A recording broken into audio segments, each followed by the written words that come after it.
Hi, let me show you how you can connect your POCO F7 with your car. So you have to open the settings and from here go to more connectivity options. And now go to Android Auto and now connect a vehicle.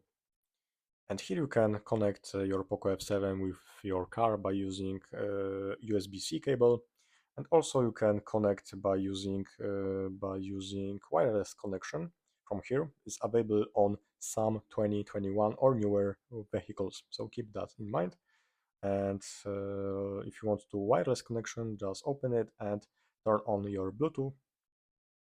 And from now also you have to enable pairing mode on your car.